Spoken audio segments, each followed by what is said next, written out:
Abram मिस्र देशमा गएका। अनि त्यस देशमा अनिकाल पर्यो।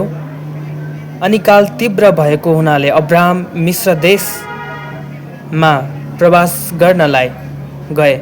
तिनी मिस्रमा पस्नै लाग्दा तिनले आफ्नी पत्नी साराईलाई भने, हेर, तिमी हेर्नमा सुन्दरी छौ भन्ने मलाई थाहा छ। जब मिस्रीहरूले तिमीलाई देख्छन्, यो त त्यसकी पत्नी रहेछ भन्नेछन् र मलाई मारेर तिमीलाई चाहिँ जीवित राख्नेछन्। म तिनकी बहिनी हुँ भने तिमीले भनिदेऊ र तिम्रो कारण मलाई भलो हुनेछ र तिम्रै कारण मेरो ज्यान जोगिनेछ। जब अब्राम मिस्रमा पसे तब मिस्रीहरूले त्यस स्त्रीलाई अत्यन्त सुन्दरी रहेछन् भनी देखे। अनि फारोका अधिकारीहरूले तिनलाई देखेर फारो कहाँ तिनको तारिफ गरे र तिनलाई फारोको महलमा लगे। तिनको खातिर फारोले अब्रामसँग राम्रो व्यवहार गरे र अब्रामलाई भेडा, गाईबस्तु, कमारा कमारी, गधा र उठहरू दिए।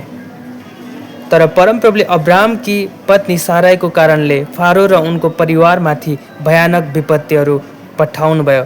यसकारण फारोले अब्रामलाई बोलाएर भने, यो तिमीले मलाई के गर्यौ? तिनी तिम्री पत्नी हुन् भनेर तिमीले मलाई किन भनेनौ?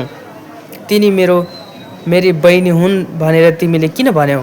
यसैले मैले तिनलाई मेरी पत्नी तुल्याउन लगेको हुँ।